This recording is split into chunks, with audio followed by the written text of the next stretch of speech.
Welcome to the Girls Abroad podcast with Jordy and Santi. We've been living abroad for the last 2 years. We share our highs and lows, our tips and tricks, and life in our 20s. Welcome to episode 5 of the Girls Abroad podcast. In this episode, we're going to touch on living in small towns, coming from small towns, and leaving small towns. So we are from a small town called Whangarei in New Zealand. Let's set the scene a little bit. We are really lucky in the town of Whangarei in the Northland region to have amazing, beautiful beaches. And on both West Coast and East Coast, we've got Ngunguru, Matapodi, Whale Bay. What else have we got? Daisy Bay, Bailey's Beach. Yeah, we've got a lot. Yeah. Waipu Cove. I think our coastline made the top 5 coastlines in the world in National Geographic. It was Matapodi. Yes. So we are really lucky with the scenery that we have got. Beaches don't hit the same after coming from Northland. No. Like anywhere you go in the world. Exactly. Even the beautiful beaches in Bali, they're not as beautiful as New Zealand beaches. Yeah, the waves are better. The beaches are not more beautiful, that's for sure. Yeah. It's a pretty small town. The population is 57,000. Which means that everybody knows everybody kind of thing, or everyone knows someone that knows somebody. And everyone knows everyone's business. Yes. Walk into your local dairy, you get the scoop on what's been going on in the town. And the scoop of ice cream. So the scenery is really beautiful.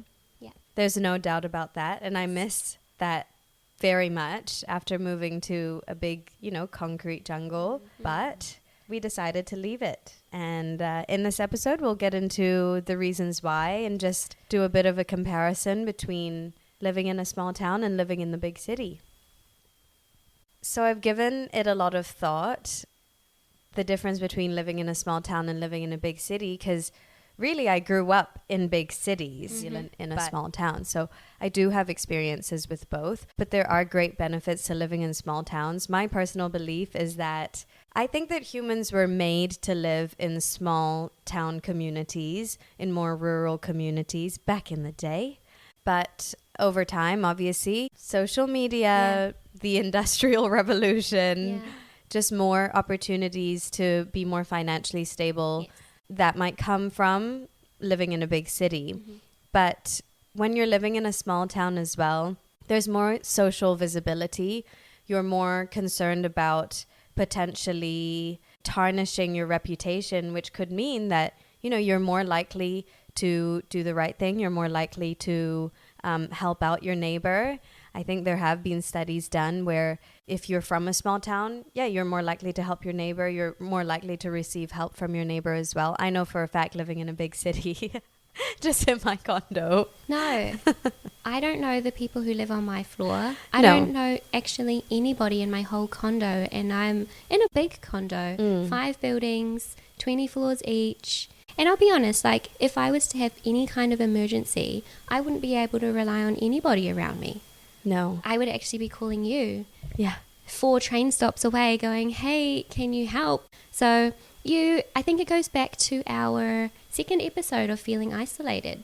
Yeah, I think so. And with small towns, for example, back home, I know my neighbors, my neighbors on either side of our property, and they are so lovely. They would be there in a heartbeat if I needed. When I went away, they fed my cat and things like that. Yes. So those are the kinds of things that you also feel very comfortable doing in a small town. Yeah. Well, a small town like the one that we came from, at least. Not all small towns are the same. But I think also living in a bigger city, you have more of a disposable mindset. When you're coming across people, maybe you're less likely to want to get to know them, because this is like one of 100,000 people that you're passing in a day. I think that there are many factors that come into this. And if you find the right small town, I think that you could have a really comfortable life living there. It's just about picking the right one. It's like picking the right man. You got to go through a few.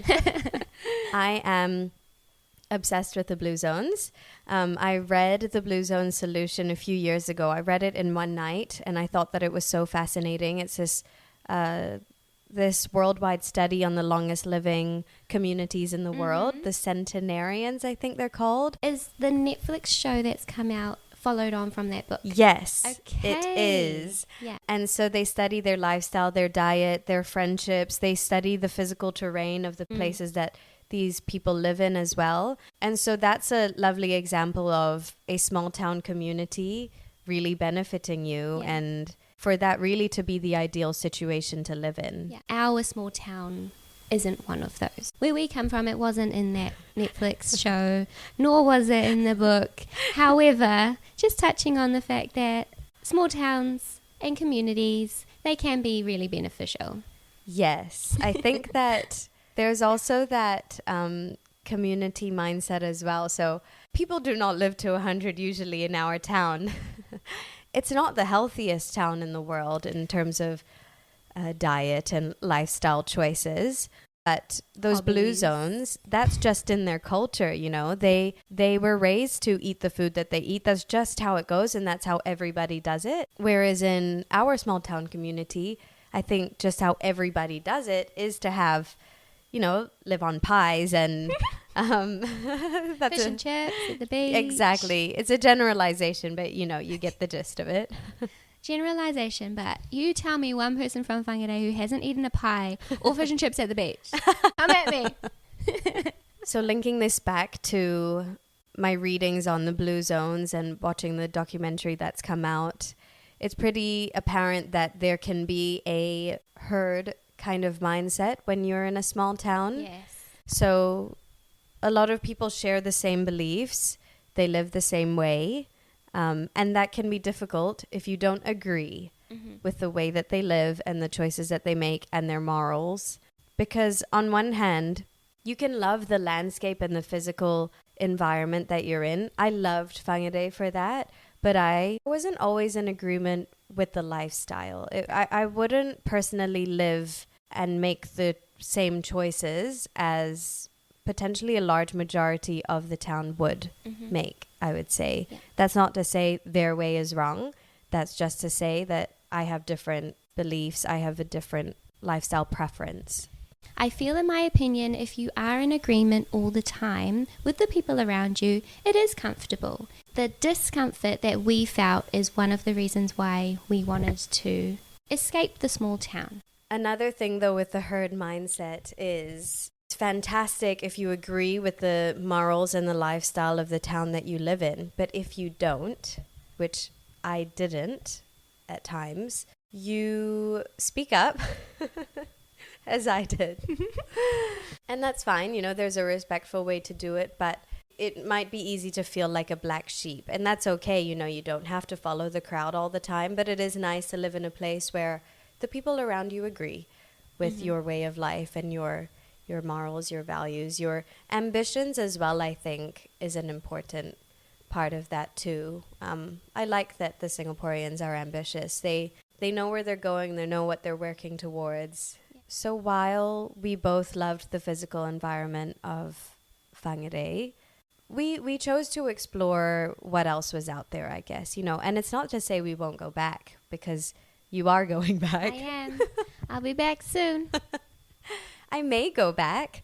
Never say never. But for the meantime, I'm quite happy to explore other places, cultures, and ways of life and living. This leads us into the next part that we'd like to discuss, and that's deciding on whether your small town is right for you, or if it isn't right for you and maybe you want to consider exploring a different place. And deciding whether a small town or a big city is for you, then you want to think about what your next steps are. So if family is your big thing, then stay where your family is, because that is what's going to make you feel comfortable and that's what's going to make you feel happy. Whereas if your season is traveling and wanting to explore the world, then being overseas, especially in a travel hub, I think that's more important for you to do. And like we say, you can always go home. What is your next 2 to 3 years of a season looking like? And what's going to make you happy for this time of your life? I think you have to weigh up all areas of your life. So defining what season you're in can define your purpose. And I think that your purpose is really important. So for example, for me, my latest season has been all about travel. I've traveled so much and it's been so great and fun. But I'm now winding down from that a little bit. And while I will still travel, it's not up there in my priority. Whereas family is more of a priority for my next couple years. My parents are going to move back to New Zealand soon. So I wanted to move back and spend more time with them in Malaysia. So you do have to define what season you're in. Yeah. And it kind of helps you amongst all of the noise and the fears and the difficulties that come with moving abroad. You've set your purpose for your season so you know where you're going. And try not to make that season about your age, because I know that's a really big pressure at the moment of, well, I'm in my late 20s, so I should be settling down, I should be having babies, I should be buying a house. But actually think about what makes you happy, because like you said, I have kind of just come out of my travel season, and I really needed to get that travel season out of me, because I'm thinking the next step would be family. So thinking about prioritizing family, travel, partners, relationship, you can't unfortunately have it all when you move overseas. I think it is important to think of your happiness, but also you do have to be a bit logical, you know? So if you're really wanting to travel, but you're going to go completely broke, take a step back. That's not us, by the way, guys. By the way, that's not us. We're not speaking from previous experience this time. We're speaking in general terms. There are ways to move overseas by doing it in a more financially stable way, which is the way we chose. But there's also ways to move overseas and do it in the fun, backpacking, working in hostel kind of way. Both are valuable experiences. It just depends what you want. Let's get into sharing where we see ourselves in the future. In the future, I hope to settle down in a smaller town. I don't think I'm made for the big city. I thought I was a city girl. I'm not. It's got to be the right kind of small town. So I'm on the hunt. Yeah. I might go back to Tutakaka. Put your applications in. Which small towns would like to have me? girlsabroadpodcast@gmail.com. But it's also so far away. You know, the older I'm getting, the more I realize how important it is to be around family. Our parents aren't getting any younger. No, and we were just discussing this about how important it is to spend that time unjudgmentally with your parents, because you might have seen the TikTok trends around, don't get angry at your parents, it's their first time living too. And that one hit us both, I think. And we discussed it and we were like, wow, love you, mom and dad. Love you, mom and dad. I think I also felt, because I come from a traveling family, that, you know, no, it's fine. We're used to living in different parts of the world and we're used to being in different countries. But it does matter. If you're in that travel season, it is a little bit different. And when you are thinking future, long term, being far away is daunting. I actually met this lady in the summer and I loved my conversation with her. She went traveling when she was in her early 20s, I think. She came back home, did the family thing, had her babies, raised her children. She was a teacher as well. I forget exactly how old she is, in her 50s or 60s. And she's decided to go off and travel again. And she's going to do it solo. She's had her season of family. She's had her season of her career and her season of fun in her early 20s. And she's decided to go and do that again later on in life. Like, how cool is that? Thanks for the wisdom, Auntie. So don't think about age. In the meantime, while I'm looking to experience a range of cultures and all of that and experience a bit of life, I'm happy to be overseas. But yeah, settle down eventually. And what about you? Similarly, I see myself living on the coast somewhere. Who knows if New Zealand's house prices are going to go down by then, but I get a little bit torn. A big part of me loves travel, loves seeing new things, meeting new people, just experiencing, like you say, different cultures and the way people live, just to challenge my own understanding of the world. And that comes from living overseas, being in big cities. However, the other side is pulling me. Family, go home, settle down, and it's tricky to figure out what I want. I go 1 week I'm saying, yeah, I want to move to Japan and I'm going to do a 2-year contract there and I'm going to love it and be like, woo, so much fun. But I'm not getting any younger. My parents need to see me. My dogs need to see me. But I think just in general, there is more pull to go home. Small town vibes for just a little bit. I do want to get a house, have kids. And I think that is my next season. However, I don't want to lose the season of travel. Just like your small town's always going to be there, travel will always be there as well. Yes. And now we come to our last segment, Quick Fire 5. This one is going to be about the 5 best beaches in our opinion. So don't come at us, haters. This is what we think. And we might be a little bit biased being from up north. I think Northland has the best beaches in New Zealand, though. And I don't think that is super biased. I think anyone that's traveled the whole of New Zealand could agree. South Island has nice beaches, too, which we're not super familiar with. So this might not include the South Island. Not in any particular order. I really like Pātawa, and that is also in Whangarei. What I like about it is the fact that there are 2 sides. So there's Pātawa North, Pātawa South, and one side is estuary. The kids can play in there. You can lie on your floaty if you want. You can jump off the bridge? Yes, you can jump off the bridge. And then there's the other side, north, which is surf. There's a bit of everything for someone. Exactly. One of my favorite beaches is at the Mount. It's just so beautiful.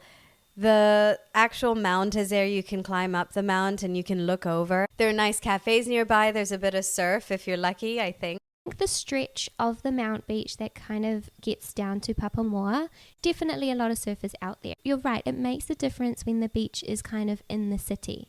Whereas most of the beaches up north, they're not. You actually do have to drive through the wop wops, but the Mount Beach, you're right there. You can grab your matcha, you can get all the trendy drinks, and you can be on the beach in 2 minutes. Yeah. Number 3, I'm going to steal Matapoti, only because it is beautiful there. Nighttime, daytime, sunset, sunrise, you name it. It is beautiful. Sometimes you get little waves that you can paddleboard surf on. Yeah, paddleboarding, body surfing, bodyboarding. Yeah. But there's a lot of sand there. So if you're a family wanting to play sports, that's a really great place to be. Around the corner is where you can kayak. And if you were lucky enough to visit the mermaid pools there as well. You can't now. Don't even try. Rahui on it. Yeah. It's also connected to Whale Bay. And Whale Bay is just so beautiful. And Pebble Bay is just around the corner, which you can walk to, and that's beautiful as well. Again, one of the ones that you hike to. So you kind of got to work for it, which makes it nicer when you get there. It's rewarding. Yeah. Another one is Spirit Bay. I hiked there once for an outdoor ed trip. The actual bay is beautiful. The hikes around there are just unreal. The scenery is beautiful. The water is beautiful. The sand is lovely. It's a great beach as well if you're a hiker. That ain't me. No, I don't know if it's the kind of beach you like bring your family to and play beach volleyball, but it's beautiful. And we were semi-arguing about this top 5. So there are so many other amazing beaches that we would have loved to have put in our top 5, but there are just so many. We can't have you all. So that wraps up our top 5 beaches and our episode. Hope you enjoyed, and we will see you next time. Peace.